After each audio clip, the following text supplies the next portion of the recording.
عزیز طلباء و اساتذہ کرام، السلام علیکم ورحمۃ اللہ وبرکاتہ۔ STEM انٹرنیشنل پبلشرز میں خوش آمدید۔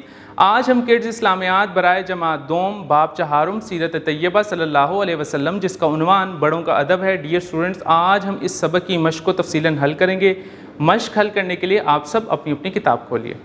مشق: ذخیرہ الفاظ کی مدد سے خالی جگہ پر کیجیے۔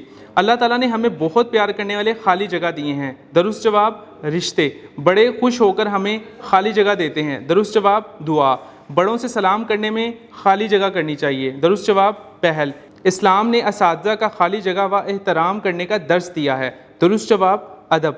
درج ذیل سوالات کے مختصر جواب تحریر کیجیے۔ بڑوں کا ادب کرنے کے کوئی سے 2 فائدے لکھیے۔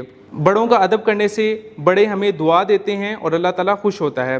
اللہ تعالیٰ نے ہمیں کون کون سے رشتے دیے ہیں؟ اللہ تعالیٰ نے ہمیں امی، ابو، دادا، دادی، نانا، نانی جیسے عظیم رشتوں سے نوازا ہے۔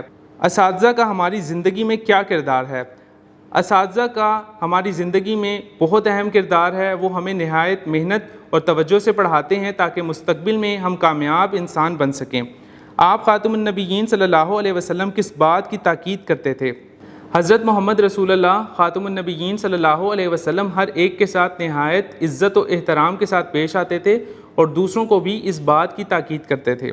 سرگرمی برائے طلبہ: روزمرہ زندگی میں آپ اپنے بڑوں کا ادب کیسے کرتے ہیں؟ اپنے استاد محترم اور ہم جماعت ساتھیوں کو بتائیں۔ برائے اساتذہ کرام: طلبہ کو بڑوں کے ساتھ ادب و احترام سے پیش آنے کی تلقین کریں۔ طلبہ کو قرآن و سنت کی روشنی میں بڑوں کے احترام کی اہمیت تفصیل سے بتائیں۔ باادب طلبہ کی فہرست بنائیں۔ وہ طلبہ جو اپنی عادت میں پختگی لے آئیں انہیں انعام دیں تاکہ دوسرے طلبہ میں بھی بڑوں کا ادب کرنے کا جذبہ پیدا ہو۔ ڈیئر اسٹوڈنٹس، ہم نے جو مشق حل کی جس کا عنوان تھا بڑوں کا ادب، اس مشق کو تفصیلاً حل کیا گیا ہے۔ میں امید کرتا ہوں کہ آپ اس مشق کو حل کر سکیں گے۔ بار بار دہرائیں، پریکٹس کریں۔ ملتے ہیں ایک نئی ویڈیو میں ایک نئے سبق کے ساتھ۔ تب تک اپنا خیال رکھیں۔ اللہ حافظ۔